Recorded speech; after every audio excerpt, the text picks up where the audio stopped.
You should have a little pop-up screen coming up asking you to confirm that you want to be recorded.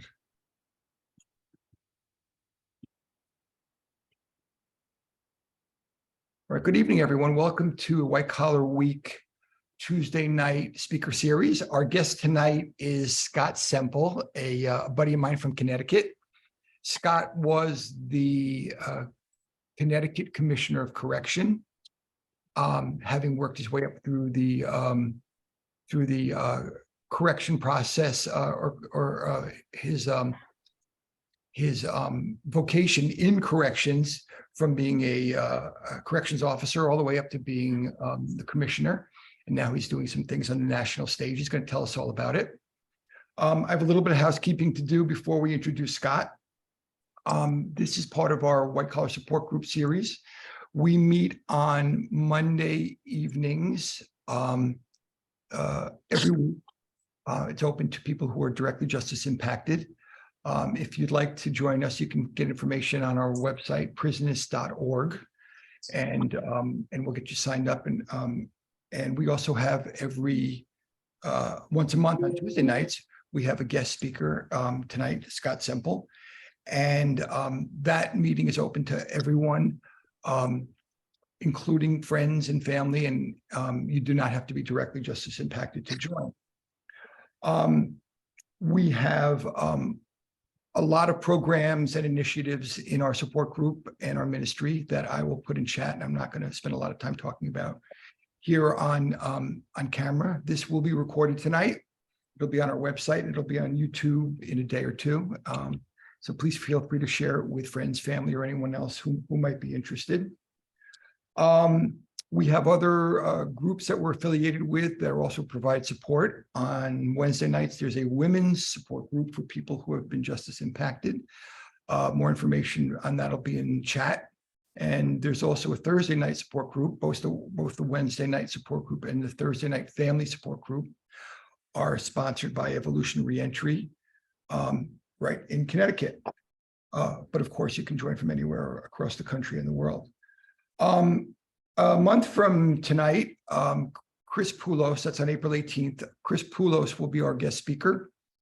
And Chris is a formerly incarcerated person who served in the Obama White House and then became the director of reentry for the state of Washington, and now is off doing some nonprofit stuff he'll tell us all about. Also, other things you'll find on our YouTube channel and on our website are all kinds of podcasts from prior Tuesday speaker series guests and all kinds of other content that we've been working on for quite a while, since our ministry has been around for 10 years. And 2 weeks ago, on Monday, March 6th, our support group celebrated its 350th meeting. So that's 7 years of support right here online, a feat that was mind-boggling from when we started 7 years ago, that we would actually last this long and be able to help and be helped by so many wonderful people. So that's it for housekeeping. So tonight we have Scott Semple. I'm not going to read you his whole bio, but it's really incredible, the reform work that he's done. I came to know Scott closely when I was the executive director of Family Reentry, which is a large criminal justice nonprofit in Connecticut. And I was fortunate enough to be on the board of directors for about a decade. And then they asked me to become their executive director. And the first thing I did was call up Scott and say, we need your help. And he helped. And to have an accessible commissioner of correction, one that can actually speak to and talk to like a human, both on a level as a justice impacted person and as a person who at that time ran an organization that affected so many other people who were somewhere in the criminal justice chain, was really terrific. And I think we had a wonderful working relationship. And now we live a couple miles from each other. And so we get to meet each other for breakfast or coffee. And Scott tells me what he's doing that's important, and I tell him what I'm doing that's not nearly as important. So with that, Scott, welcome, and I'm going to give you the floor for 20, 30 minutes, and you can tell us your story and what you're doing, and then we'll have people ask questions. I'll probably ask you a few questions, or they can share whatever they'd like to share. So welcome, Scott. Thank you, Jeff, and it's a pleasure to be with all of you, and thank you for the invitation to speak tonight. I guess I have to walk you through my journey of how I got involved in corrections, and then give you some background on some of the things that we were able to accomplish in Connecticut, but put a caveat to that, and kind of walking away from my career in the state of Connecticut. I never felt like we have done enough, that there is still so much more to do. And I don't know all the details of this audience in terms of where you're from and your journeys, but I hope I can relate to some aspects of what you've experienced in life. But I started my career in corrections in 1988. But prior to that, I after college, I hail from Northeastern University, and I was teaching as a permanent substitute teacher in the Waterbury, Connecticut school system. And that's where I thought I needed and wanted to be. And I come from this large family. I have 4 brothers and sisters, and had a ton of student loan. And a friend of mine had told me that they hired summer temp staff in corrections in the state of Connecticut back in 1988. And I thought that that was a way to stay employed during the summer. So I put my application in, and sure enough, within 2 weeks, I was operating a housing unit within a correctional system. What's interesting is that that system at the time had about 7,000 incarcerated people within the system. And I had decided that I was going to choose a career in this field. And within 3 or 4 years, that population jumped significantly. And then in 2007, it peaked at almost 20,000 from when I had started. And there was a lot of infrastructure being built. There was a lot of chaos within the system as it relates to infiltration of gangs and things of that nature. And it just was not a good place for not only the staff, but the incarcerated population to be if they wanted to feel safe.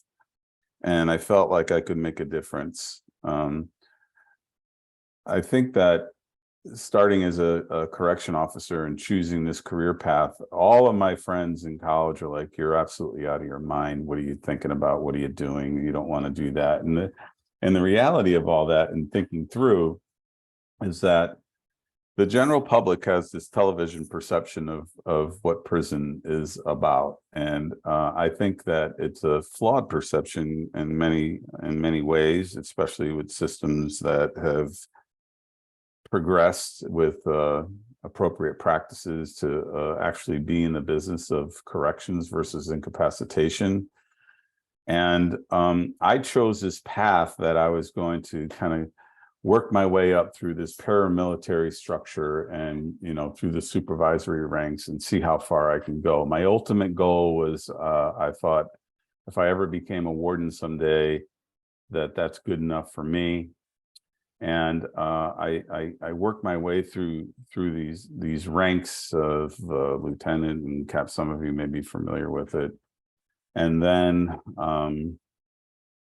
I was offered this opportunity to get some additional training on how to be a public information officer. So I was about the 10-year mark. I was a training officer at the time that was kind of like in the middle management ranks. And somebody could not go to this training. And I decided that I was going to go. And so I went out of state to this training. And lo and behold, about a month after that training, I was called into the executive suite of the Department of Corrections and asked if I would take over as an agency spokesperson. it really was my first opportunity to delve into the global aspects of government and learn about how government operates in general and all the dynamics politically that impact decision-making within correctional systems and things of that nature. Did that for about a year. And I know I'm jumping around here, but you can certainly ask me questions if I'm missing anything. And then I was asked to be what they refer to as a legislative liaison. So a legislative liaison is basically a lobbyist for the Department of Correction, which even allowed me to get some more global exposure in terms of government operations and different entities of government that work uniquely with departments of corrections and other law enforcement entities, along with social service entities and things of that nature. I was close to the 15-year mark in my career in that role, where I had finally kind of looked in the mirror and did some self-evaluation and recognized the fact that during the course of my experience in the department that I had been exposed to a lot of trauma. I had seen things that happen that generally people in the general public just don't experience. And I started to kind of do some introspection and evaluation if I had the opportunity to move up to those ranks where I was a executive decision maker, what would I do?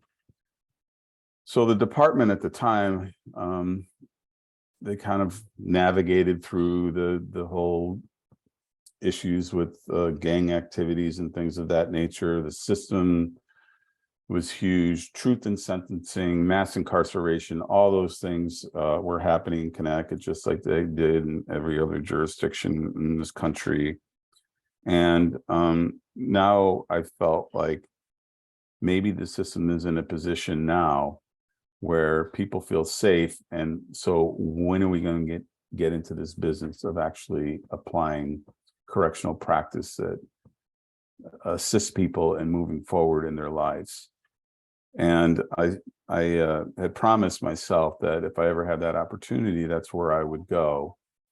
And I eventually had become a warden about the 20-year mark of my career. I was eligible to retire.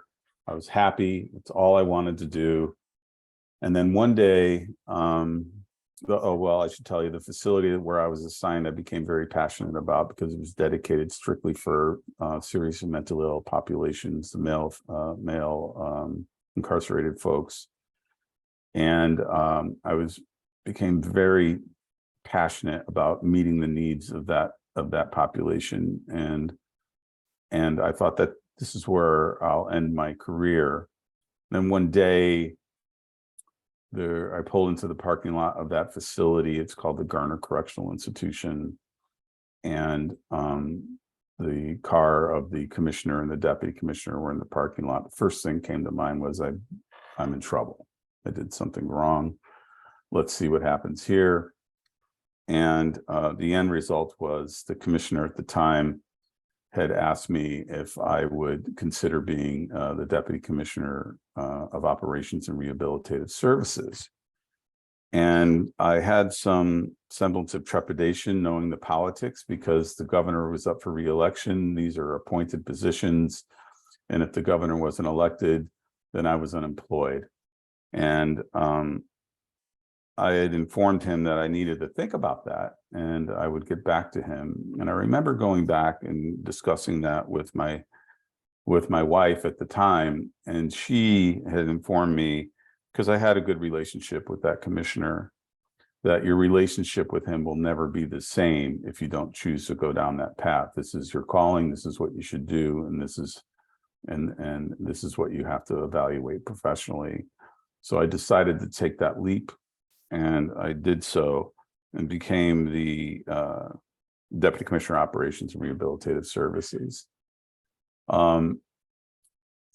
What happened after that was within an 8-month period of time, that commissioner had decided to take another position at New York City Department of Corrections as the first deputy commissioner, otherwise known as Rikers Island.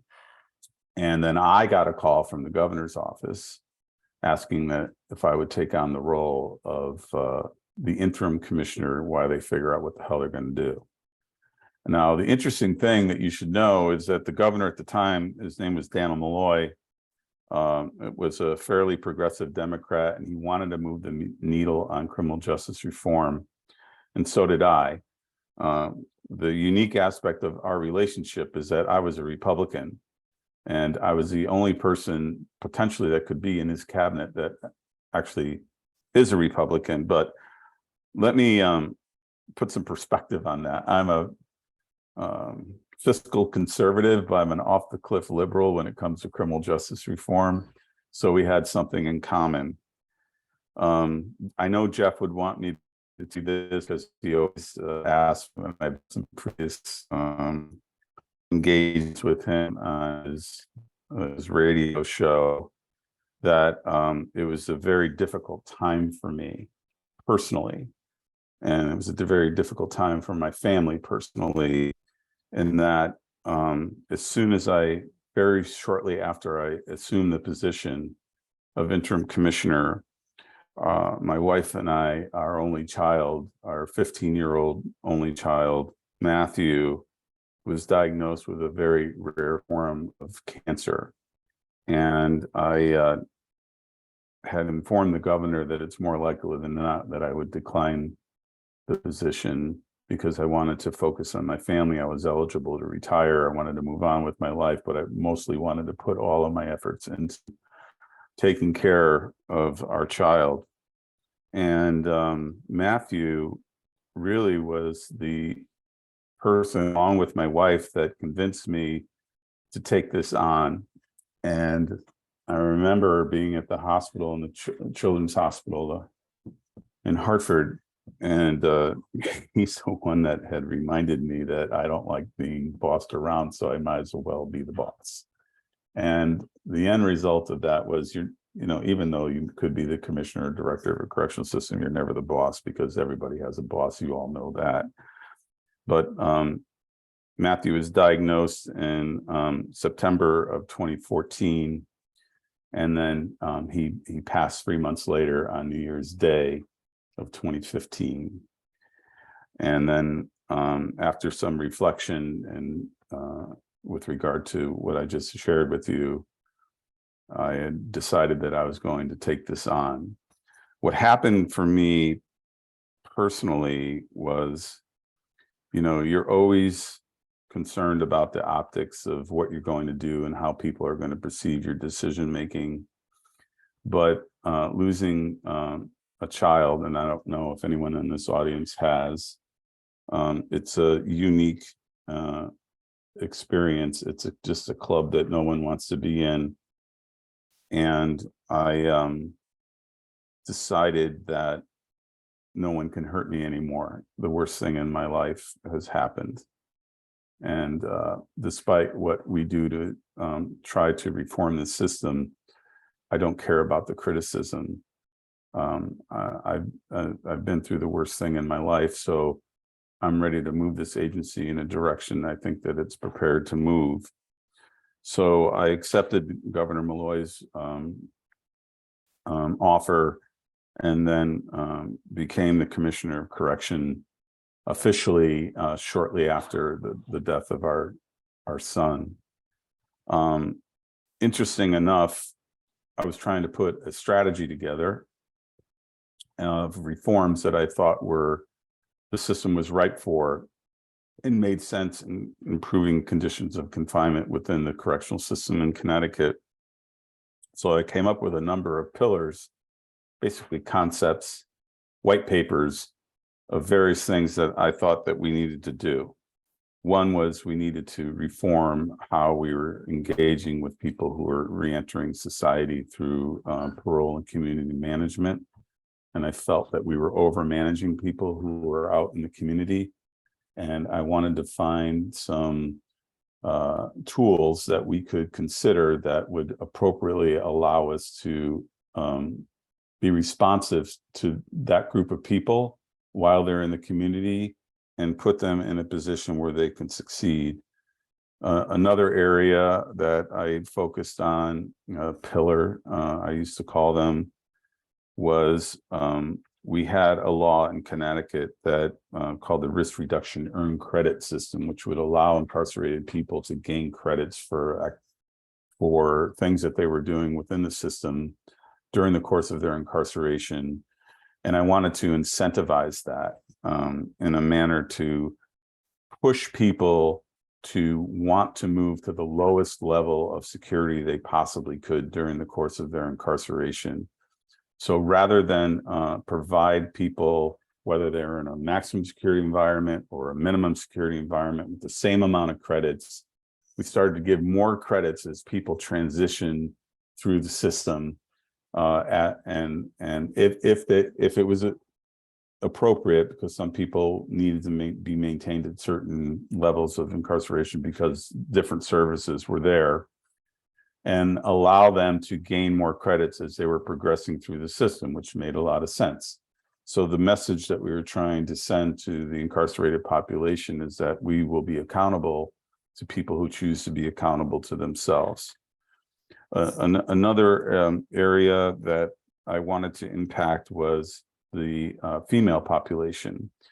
When I became commissioner in the state of Connecticut, the population was almost 17,000 incarcerated people. And the governor's edict, along with his criminal justice advisors, we wanted to drive that number down as best that we possibly could. And we were able to, through the risk reduction earned credit and other things, begin the process of putting more people out in the community. And so by the time that I retired in 2019, I officially became commissioner in 2015, but I was interim in 2014.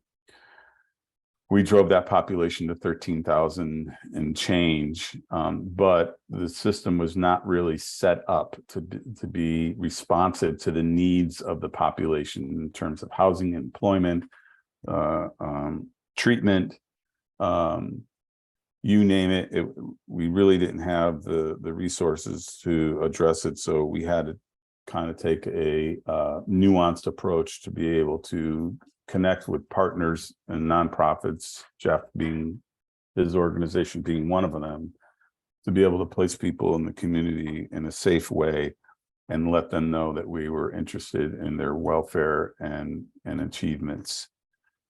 One of the interesting things that happened to me in 2015 as a newly appointed commissioner was I got a call from the Vera Institute of Justice, and they had asked me if I would consider traveling to Germany to see their prison model there, commonly referred to as a progressive European model.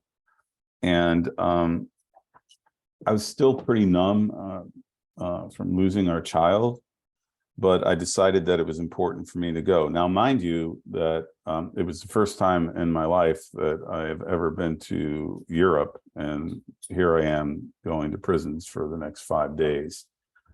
But toward the latter part of that that journey, we landed at a facility in the, for those of you familiar with Germany, in the Western Pomerania, Mecklenburg, northeast corner of the country, that specialized in trying to be responsive to the needs of what is now referred to and has been emerging adult populations 18 to 25, the brain science that goes along with that, and the fact that this population typically makes poor decisions and is impulsive and easily manipulated. And when we landed at that facility, they accepted the notion of impulsivity and brain development, and they put the resources in to try to address the needs of that population. And that was a point in time at that particular place, at that particular facility, is like, I never thought about this younger population and how we may be able to impact that. So fast forward that trip from Germany, and and the governor went with me on that trip. It was featured on 60 Minutes. And I did my own query of the state population in Connecticut. And back in 2015, there was roughly 3,200 people in that age group, 18 to 25. And furthermore, they were responsible for about a quarter of the incidents that were happening inside our correctional systems, which is pretty significant. So I began the discussion with our executive team about adopting the German European progressive model in a nuanced way in the state of Connecticut. Now, if you look up Scott Semple, you Google Scott Semple, everything comes up about emerging adult, emerging adult, emerging adult. I've done a lot more than that, but this is what draws most people's interest. And we decided that we were at one point going to repurpose an entire facility to be responsive to this particular population in that age group.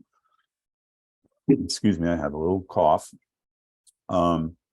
So we put a committee together, and I also had reached out to the Vera Institute of Justice, and I said, let's take the path of least resistance, find me a system in this country that has something in place that's commensurate with what I experienced in Germany, so we could just borrow it.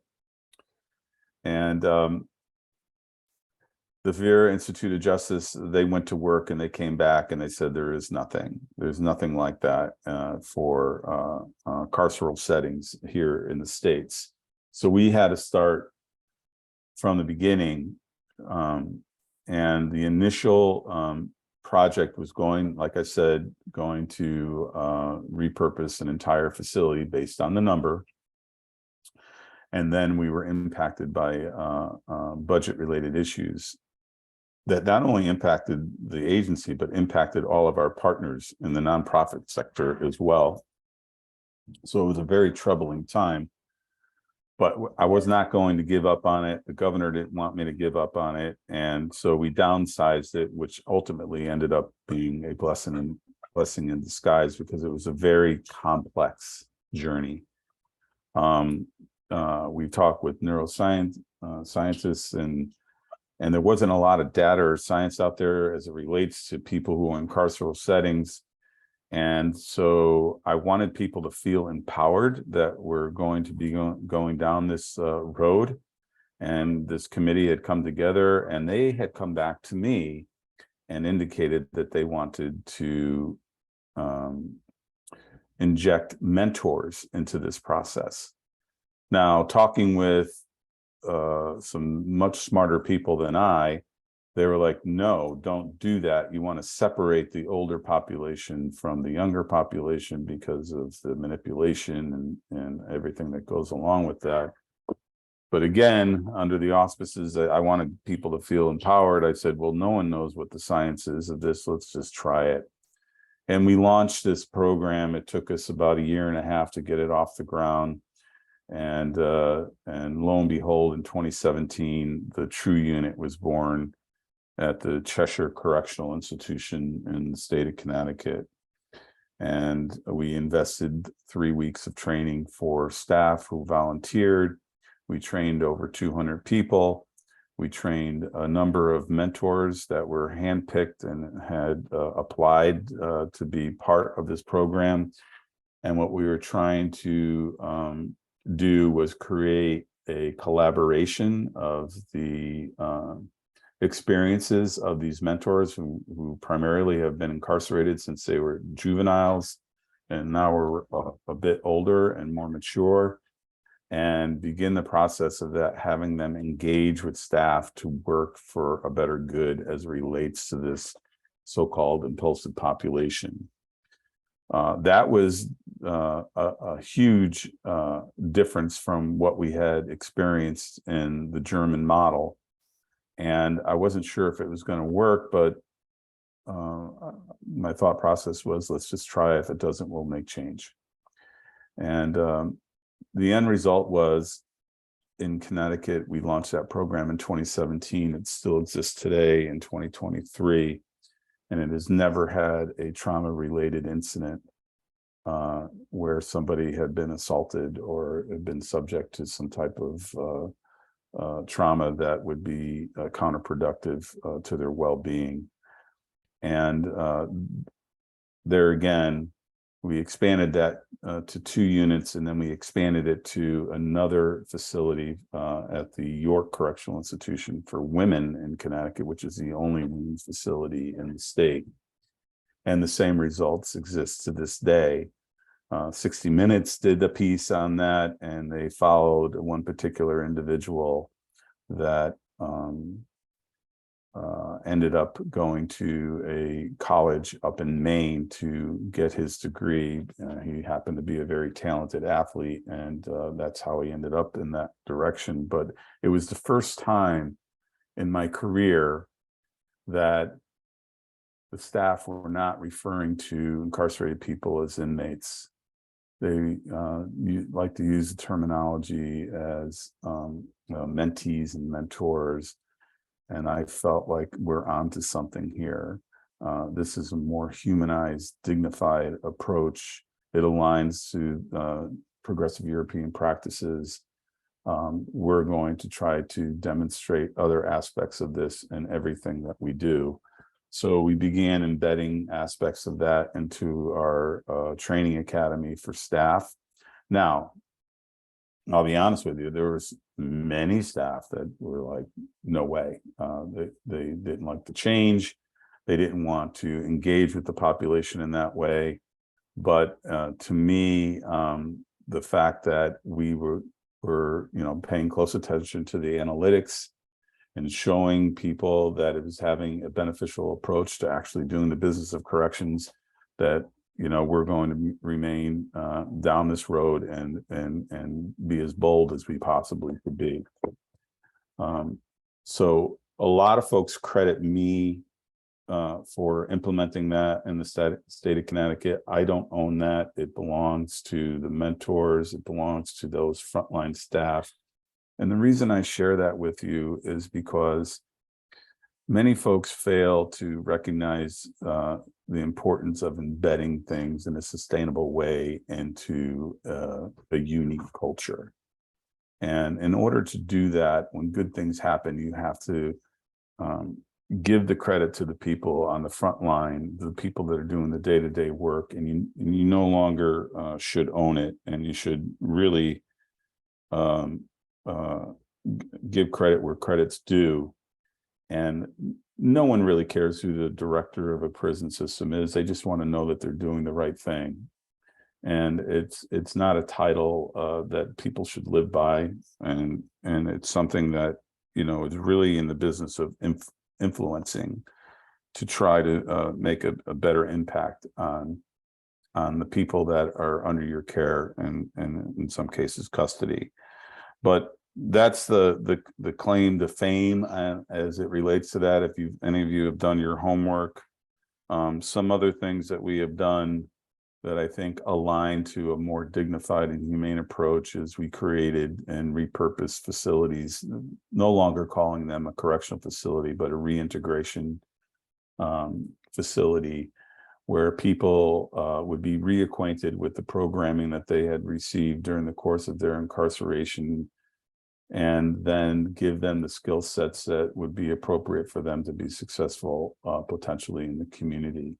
Now, I'm telling you all these things like I know everything, but the fact of the matter is, in every step that I took and some of the things that I'm sharing with you, I engaged with justice and involved people to get their perspective if things were going to work. And that thought process helped me succeed immensely because I just really believe that people that have been justice involved know how to understand the complexity of the system.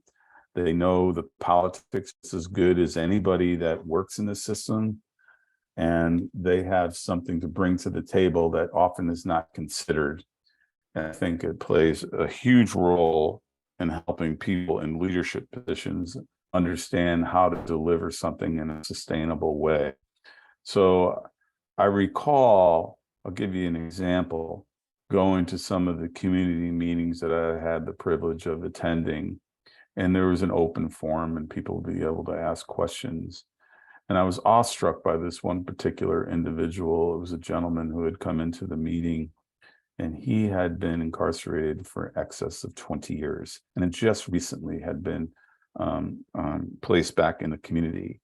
And he was the individual who reminded me that it's not as complex sometimes as you really think it needs to be. He is the one who had informed me that he had struggled so hard going back into his community, and he was taking public transportation. In this case, it was a bus because he had to be somewhere. And then he was lost because he couldn't understand the technology that, how the transit system works now. He began to panic, and the first thought that came to his mind was to flee, because that's what he knows. He talked to us about walking into a public bathroom and not knowing how to wash his hands because now it works off a sensor, or use a bathroom because they flush by themselves.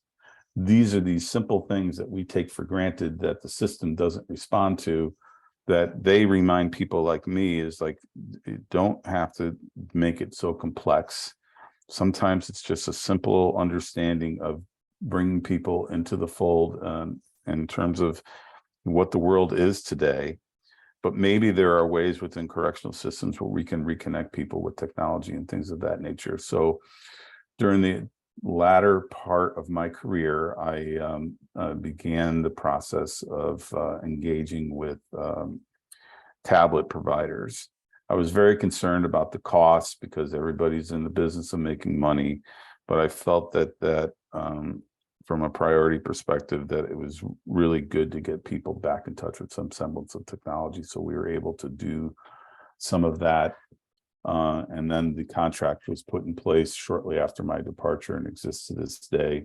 But things, just to give you, I had retired in 2019. Shortly thereafter, the pandemic came into play. After I retired, I had opened a consulting business, and I'd started working for a number of different companies around the country. To this day, I work for the Urban Institute of Justice. I work for Vera. I work for a company called Falcon, located in Chicago, that is a very, very excellent company. It takes a more clinical approach to correctional practices. I work for Families Against Mandatory Minimums. I don't know if any of you have heard of Freedom Reads, but it brings books into micro libraries throughout the country in housing units. And I also work as an advisor to the DOJ. But to this day, when I engage clients and I talk to them, these are directors in different state systems and different county systems and things of that nature, I really try to inform them that what their responsibilities are. And to me, you just have to take this simplified approach and just kind of share with them, how would you feel if someone that you loved or cared for was in your system?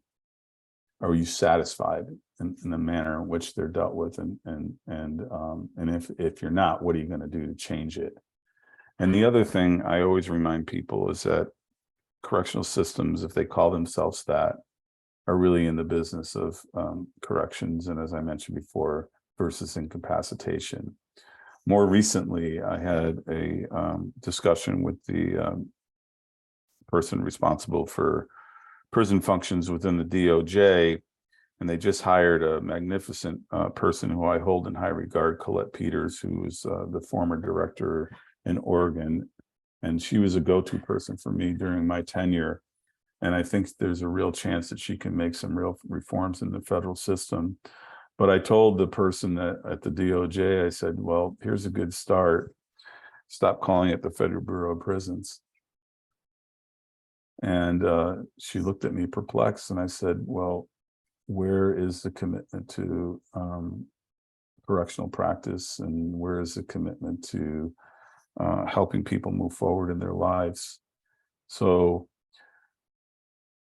one of the other things that this reminds me of is to think about for all of you that may have been justice involved is that the vast majority of correctional employees never see success, because success never returns.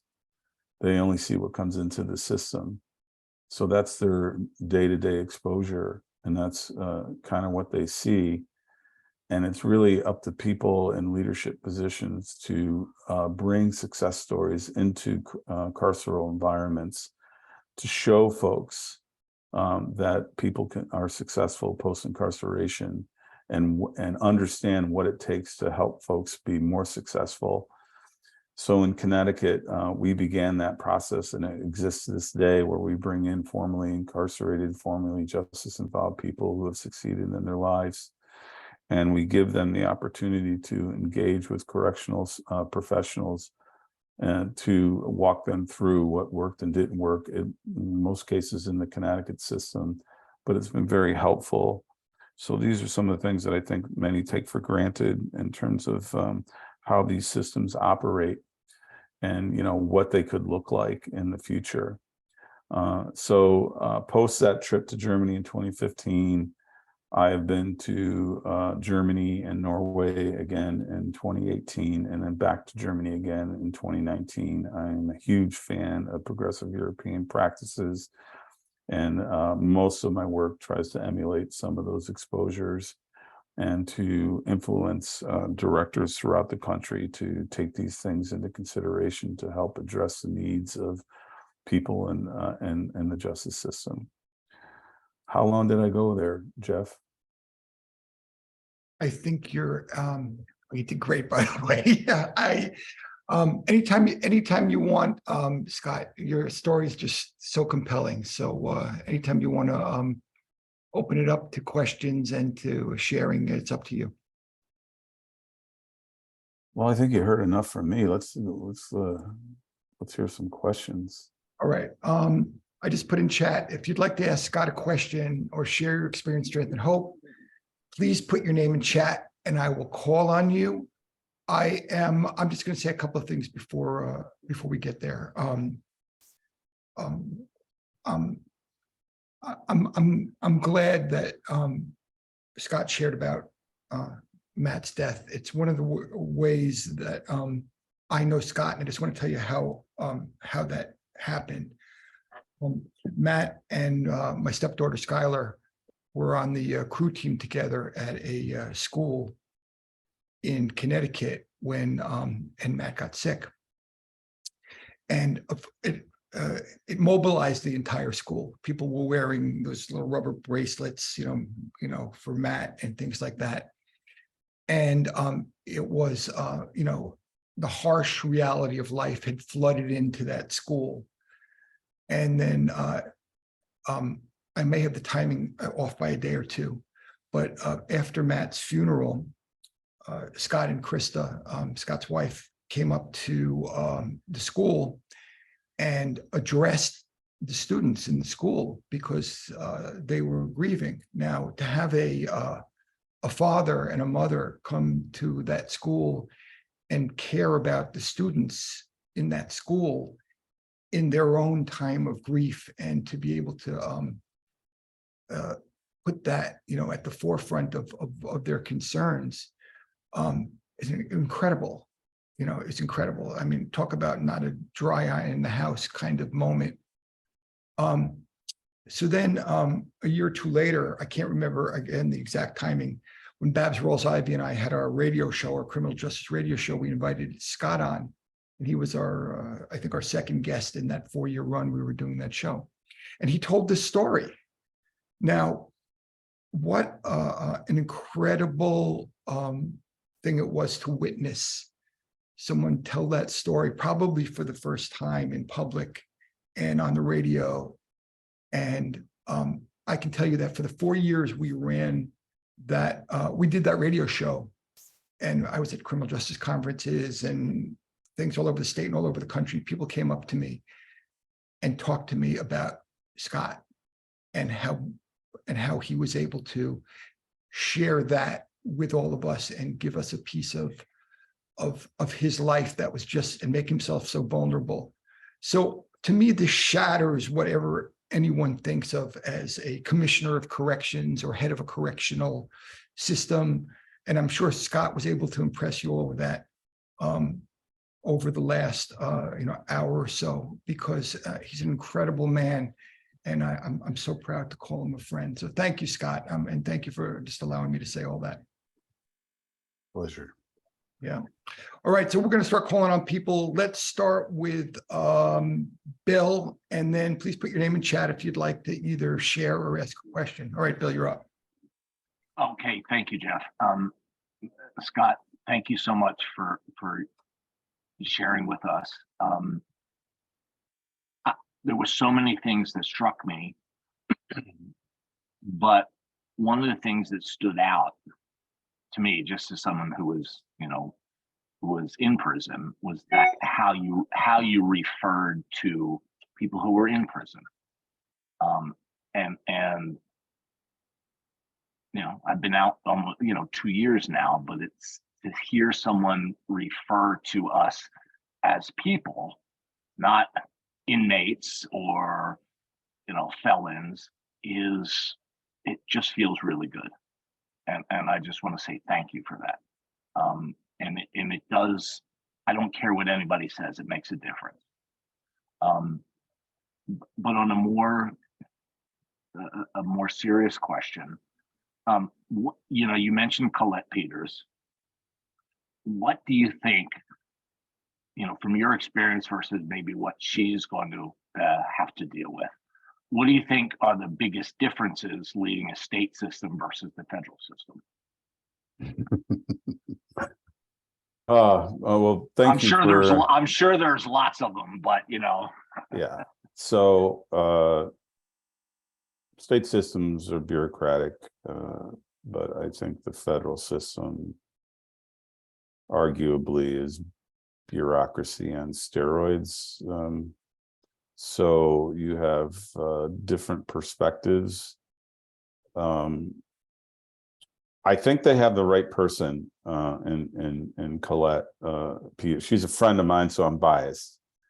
But to move the needle in that system is years of cultural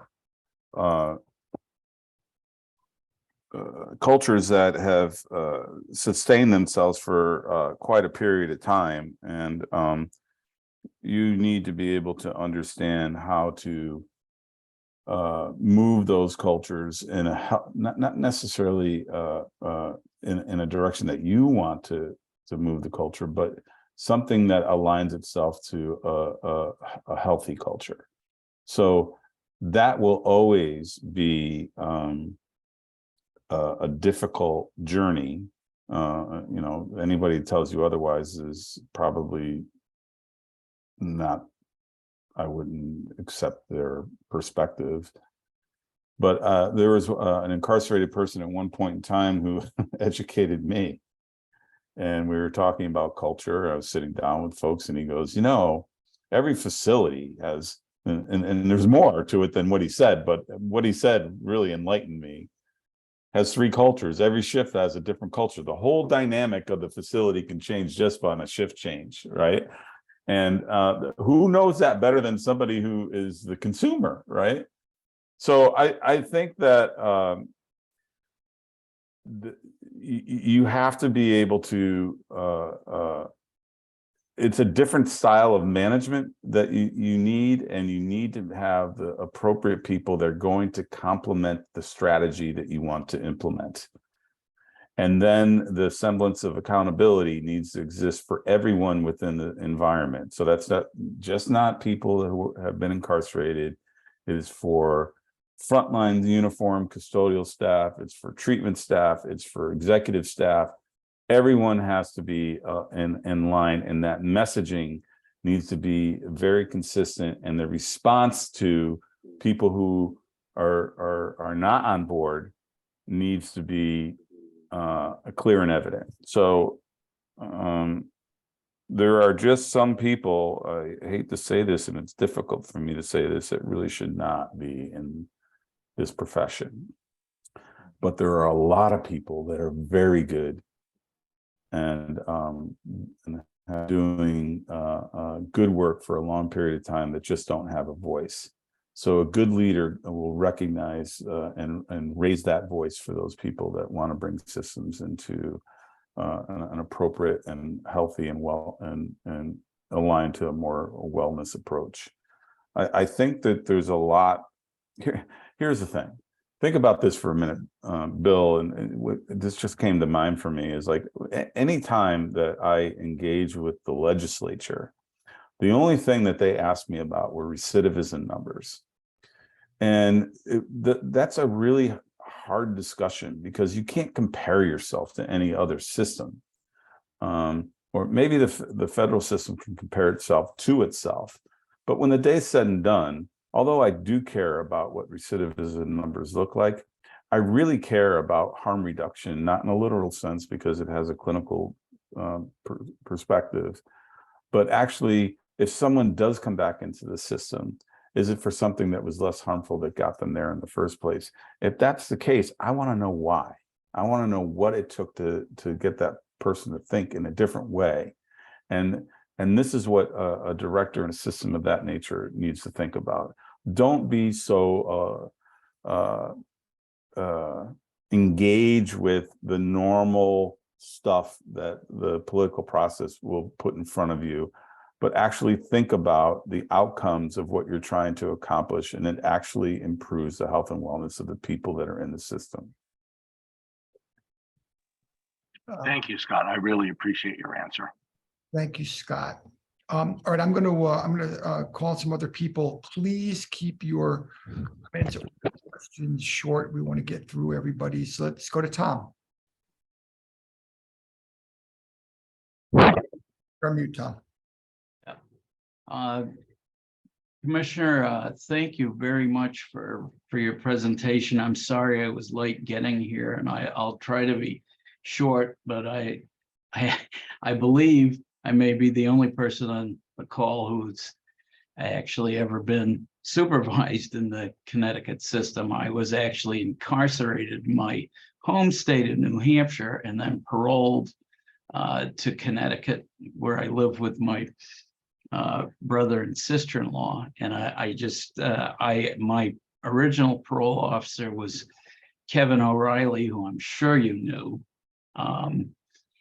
He was a great guy, and he retired and I was taken over by Wendy Jones, who you may know also out of the New Haven, the Bridgeport office, but she stayed over that way. And she was terrific, very supportive people. And I will always be thankful for that experience. But I'm interested in following up on a little bit on Bill's point about the name situation, or I mean, these words shouldn't be important, but they are. I understand when I moved from the basically from the men's prison in Concord, New Hampshire, to the halfway house in Manchester. The fellow came up to drive the van down, told the three of us he was a guy who was very committed to treating the people under his care, if you want to say that, as people. And the first thing he said to us is they had a bunch of civilian clothes for us, and he said, get out of your greens. I want you to change into, civilian clothes. You are no longer inmates, you are residents. And I understand that the state of Maine, in fact, does not even use the word inmate anymore. Everyone in the system is called a resident. At first, I thought that was kind of ridiculous, but I sort of over time have understood that it probably is kind of a helpful change for a lot of people. But I also want to go back to what you're saying about the Bureau of Prisons being changed to something else, because, I keep falling back. It's very hard to get a job after you get out. And one of the things I keep falling back on is that all these departments are called corrections. And why are these people, you spend billions on correcting us. So why are the people, the employers, the community, whatever, if we've been allowed out, the system must believe that we've been corrected. So why are they keep teaching and treating us like inmates or criminals or felons? Until you get over that, there's still going to be a problem. And I think a big subset of that here in Connecticut, because one of the jobs that I've had since I got out was working in property management. And apparently Section 8 in Connecticut, you cannot get Section 8 if you are an ex-con or a felon or something like that. And if you do that in an area with real estate where rents are as astronomical as they are here, it's like saying to whoever gets out of the system, well, you've done your time, you've been corrected, now here's a cardboard box, go live under I-95. And I wonder what your thoughts are on that. I'm just as frustrated as everybody, but I'm not as impacted as everybody. Mm-hmm. So many times speaking in public, I talk about the stigma of incarceration and that it's a life sentence in some circumstances, arguably. And I think that we have a problem in this country of people's perception of what people who have entered the justice system should be like. So I'll give you my best experience, and it's not great, of progressive European models, for instance, and that so someone had mentioned just before we kind of went into the I was on early at 6:50, there were some folks who mentioned clean slate. So clean slate exists in Germany, but even in Germany, they see this break in employment and they figure it out, right? But they still give them employment opportunities. They still the thought process and the perception of people who have entered the justice system is a little different than what you experience here. Some of it's fear, to be honest with you. And I think that, the collateral consequences that come with post-incarceration just really needs to change. But not only does that need to change, but the way that we sentence people needs to change, and the way that we apply the justice system needs to change. And I'll give you an example of that as well. The only option for people who end up in the back end of the justice system is a 24-hour, 7-day a week, 365-day scenario in most cases. That's not what justice needs to be all the time. We don't have any versatility in the system whatsoever. If someone is employed, if they're providing for their family, if they're educated or involved in enrolled in school, and they don't present a danger to society, but justice needs to be fulfilled, we don't have to lock them up for 24 hours. We can allow them to, go to their job, go to their university, and then come back and get programmed up, and for whatever assessment needs are determined. We don't have that option in this country. It exists in Europe. It's called an open prison model. It existed right here in this country in many states, including Connecticut. California is another state that did it, the open prison concept. We have to explore some versatility. The other thing that needs to be explored is sentencing reform. And I think that we need to continue to push the envelope in terms of changing how people view formerly justice-involved people. And I just think that it's not healthy for anybody, to be quite honest with you, when the day's said and done, And the end result is it's costing us a heck of a lot more money. The investment that I observed in Europe is vastly different than the investment here in the States. In the States, we build infrastructure for purposes of efficiency. How many people can we put this in this building at the cheapest price? That's not what happens in the European model. They have the appropriate practitioners to address the specific and unique needs of people who end up in that system. But I think one of the first steps, and no one will go there, is that we have to modify how we sentence people in this country. What's the difference between a 1-year sentence and a 2-year sentence? A year is a long time. And I don't think 2 years makes it any better. Thank you, Scott.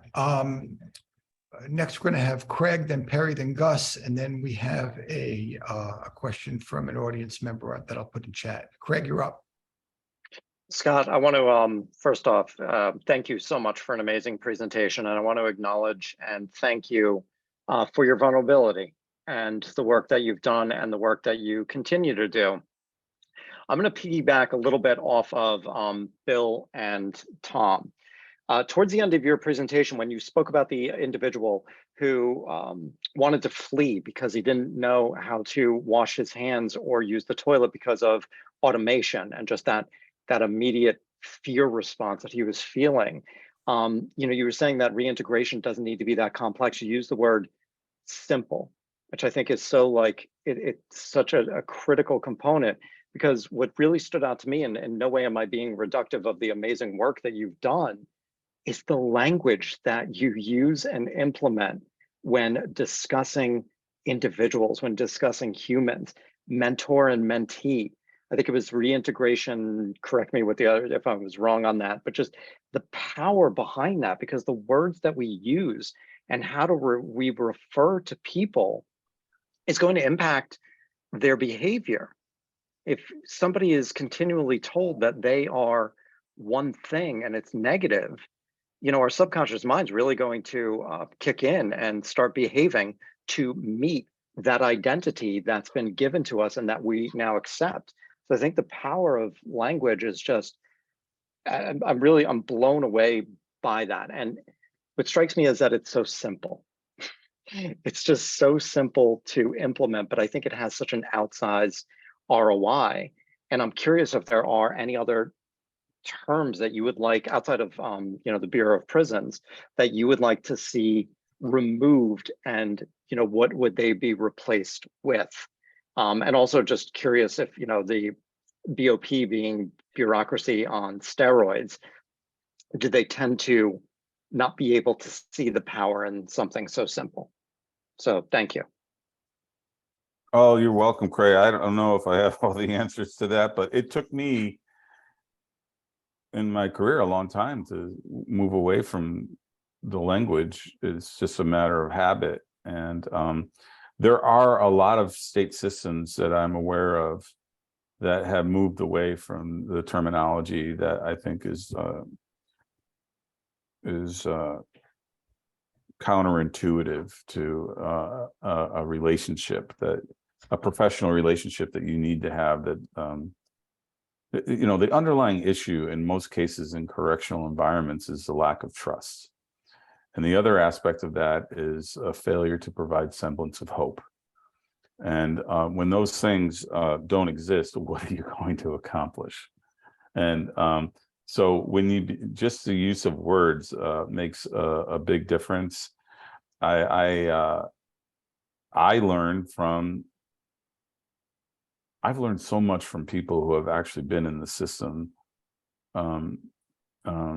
just engaging with them.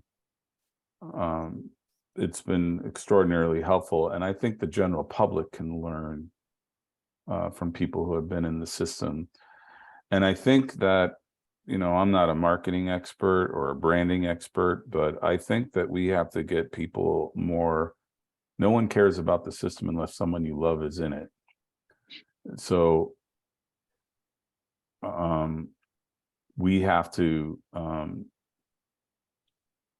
speak loudly about how we want people to be treated despite the fact that they've ended up in the justice system.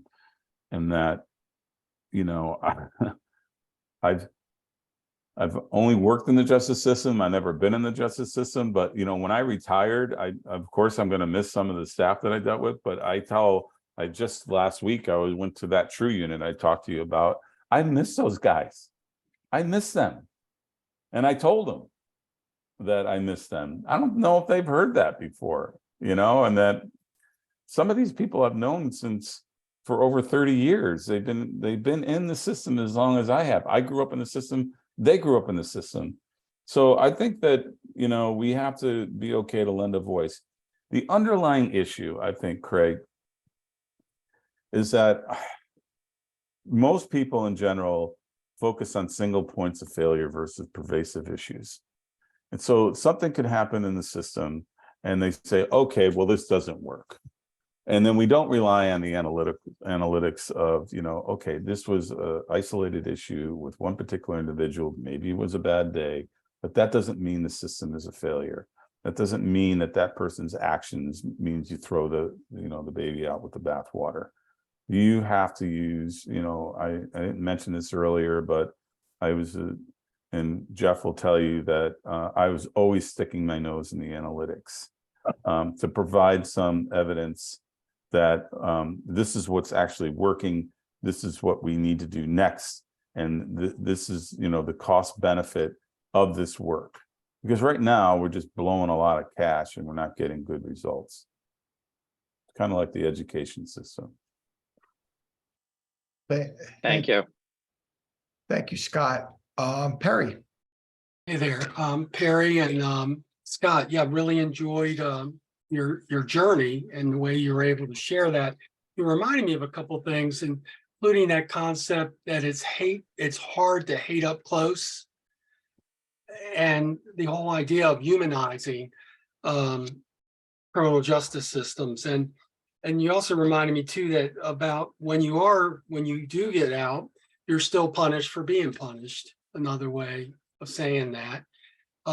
Ironically, yesterday was 44 years ago when I walked out of a Maryland prison at 21 years old. And I haven't been back since as a 144398, but back as a guest a gazillion times. And back in the 70s and early 80s, there was some progressive people in Maryland that were allowing particularly 12-step programs to be available, because I got out on, I think it was a Tuesday, and went into a halfway house. And that Friday, I was at the prison, the correctional camp that I was just in a few days earlier.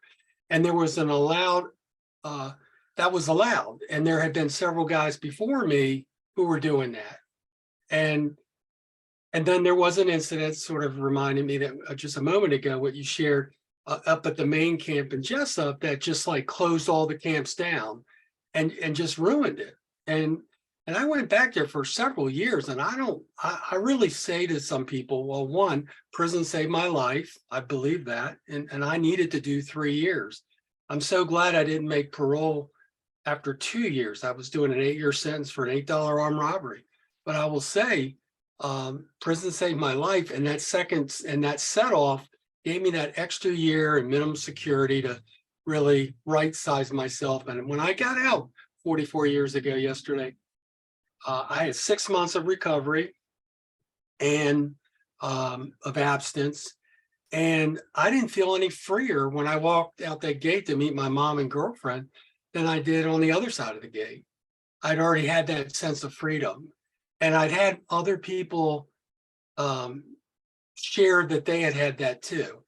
And then again, a lot of times I've gone back into the system and shared that story in TVs and schools and all that. And I don't know, I guess in some ways it was easier to do that. And I was a ball of fire to do that. And I had a lot of people supporting me. And my work release counselor became a good friend of mine who ended up in the Maryland system as a warden and top guy. And he allowed me to come in and do some filming at some of the places he was at here on the Eastern Shore of Maryland. And I guess I'm just saying that I'm part of a group called the Maryland Alliance for Justice Reform. There's some judges on there and lawyers and formerly incarcerated individuals. That's how we say it in Maryland. And church people and people that read the book. It's actually got started because they read the book, The New Jim Crow. That kind of sparked that group some years ago. And they're really making some changes. It still strikes me odd that the word simple was used earlier. The simple process of doing volunteer work and allowing sort of pathways to do that. And it's, I believe, very cost effective. And it just still baffles me at times why something like that can't happen again, so to speak. And I was wrestling with a film, sort of what you just talked about, to hear success stories. And you might know a guy named TJ Parcell. He did a lot with the Prius Act and did some films on prison sexual assault and worked with the state of New York. And TJ really helped me understand the idea that the collective voices, and if we would say if you had 100 guys and gals formerly incarcerated share their stories and all their diversities, but yet commonalities of successful reentry. And we were calling it at the time 100 less court dates and a wake up. And I've kind of gotten stalled on that. And I guess I'm putting it out there in case it strikes anybody. Please reach out to me. I got a lot of contacts in the early pre-production that we were doing with that project, and open to revitalize that some. And you're just seeming to remind me that that's an important part of the whole bigger picture. So that's what I wanted to share. And again, thanks for all that you've done and continue to do. Thanks, Perry. I don't know. I have nothing to offer. You hit it all. Thank you, Perry. All right, folks, we have 9 minutes left and 3 people to get through. So if we could make things fairly short or ask questions briefly. Gus, you're up next. Thanks, Jeff. And thanks, Commissioner Semple, for being here. Yeah, I have 2 brief questions. You mentioned the DOC population was cut in half over the last dozen years or so. What do you think it would take to make the current population get cut in half a second time? And then a second question, what would it take to implement voting in Connecticut prisons and jails for everyone, sentenced and unsentenced folks? Hey, Gus, how are you? Good. I think it's I don't know where the population stands now. I think it's somewhere around 9,000. So for the betterment, for the good of the audience, Connecticut is a unified system, so it's manages both accused populations and sentenced populations. So it's a little bit unique than other systems. There's only 6 or 7 systems that operate like that. Well, there's 2, so you have to take that, and as far as Connecticut is concerned, Gus, from 2 perspectives. One is prosecutorial options, right? So that people are not as likely to end up in the system, and then more likely than not end up in a plea bargain scenario, and then that can be time served, or then doing some sentence as once they are sentenced. But the population in general, not just in Connecticut, but in the country, is aging. The likelihood of someone to reoffend is look, systems in this country right now can do nothing. Remember, I talked about recidivism before, and the recidivism numbers are going to drop. Why? Age is a huge predictor on recidivism. So, people should take advantage of that and should be a little bit more bold, knowing what the outcomes are more likely to be, because people are more mature and they're less likely to commit crimes because they're at a point in their life where they're just done. So, I think that systems should look for alternatives to incarceration on the front end, justice reinvestment options, and then on the back end have some more versatility on what justice application looks like for someone who ends up sentenced. And so I think that I mentioned this earlier, is that people need to go back to the drawing board and look for other options than the 24/7 scenario. That is a last resort. Some people, there's a very, very small percentage of incarcerated people that really are dangerous and don't, are going to be dangerous once they're released into society, with the exception of aging out.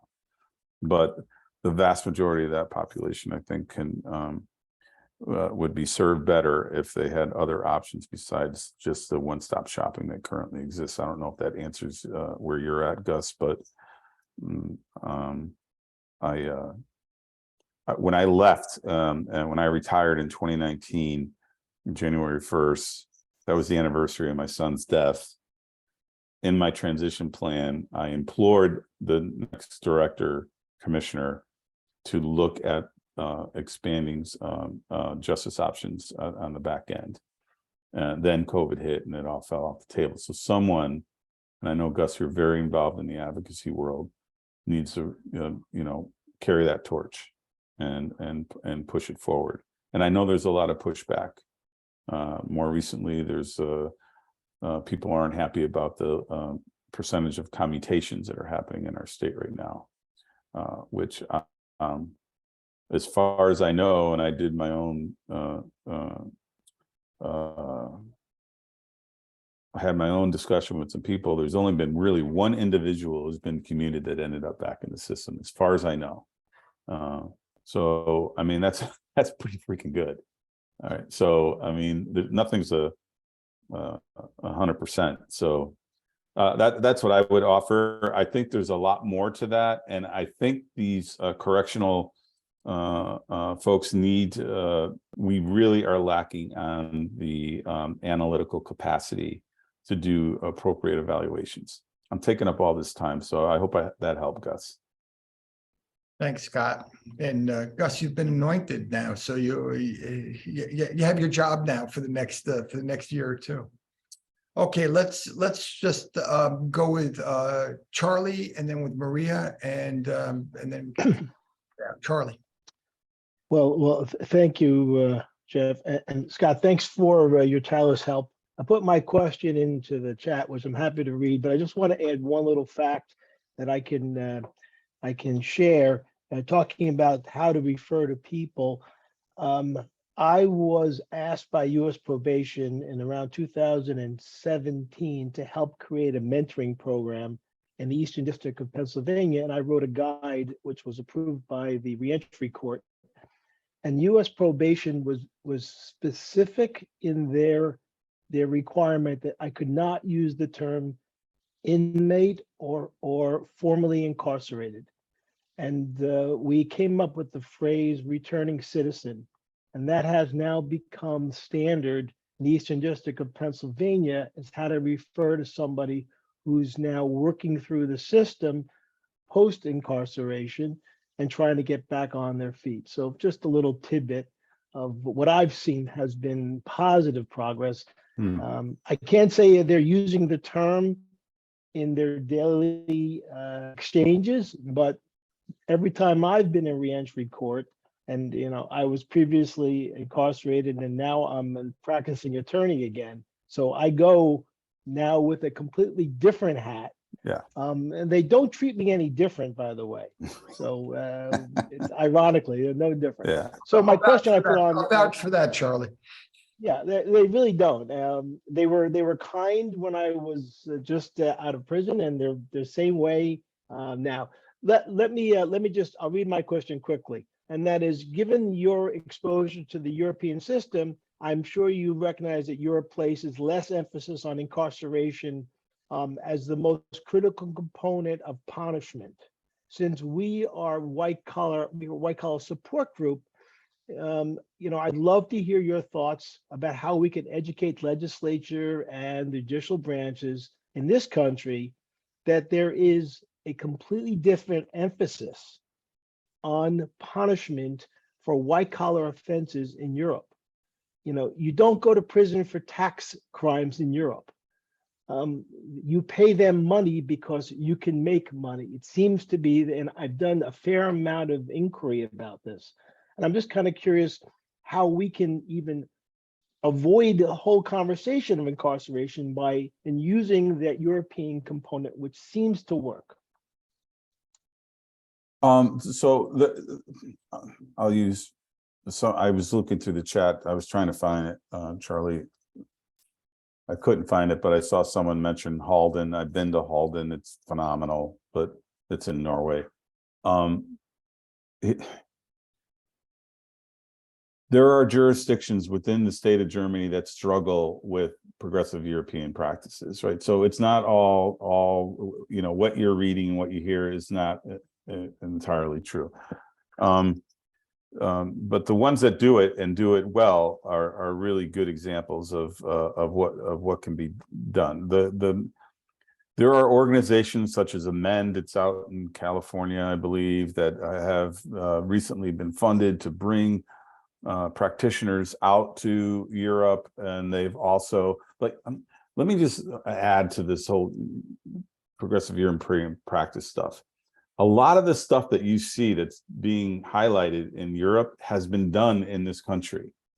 It's just was in the 60s and 70s. So this is doable again, right? And some of those ideas have actually been taken from our country. But I mean,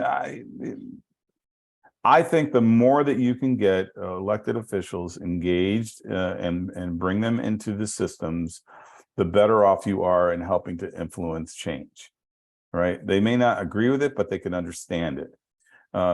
You're dealing with a lot of entities that have constituencies, and they're responsive to those constituencies. So it depends on where they're from and where they are.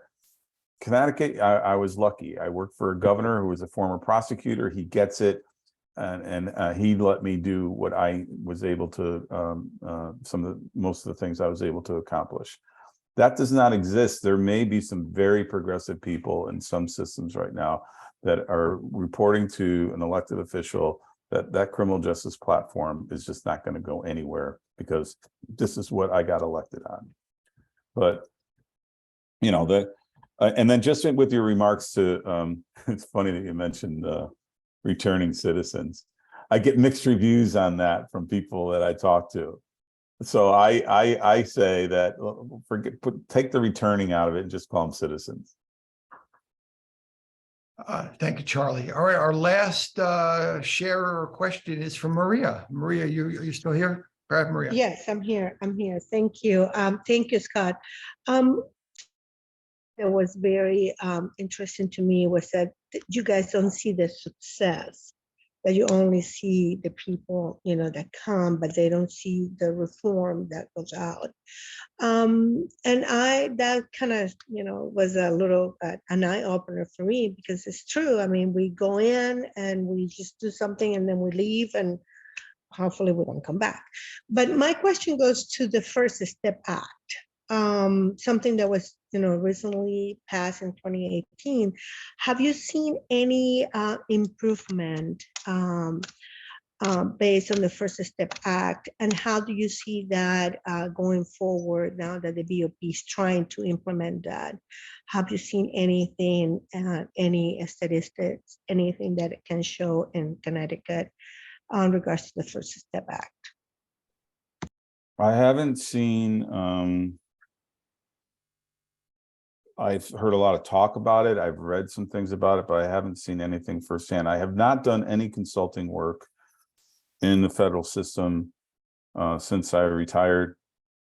So I can't give you an opinion on that.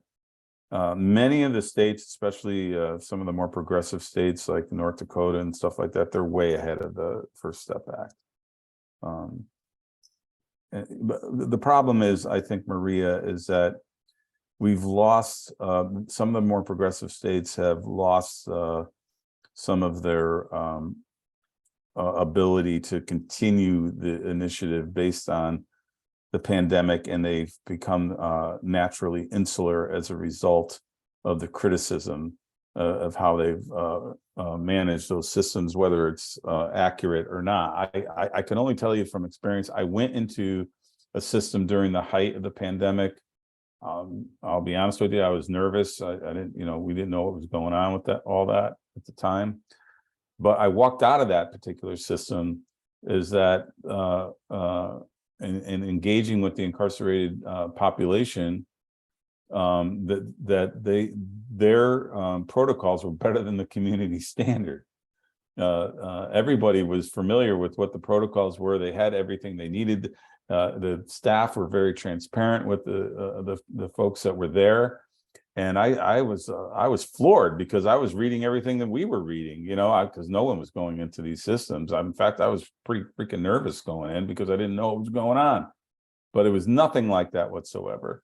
So I think that we're post-pandemic. It's not an excuse anymore.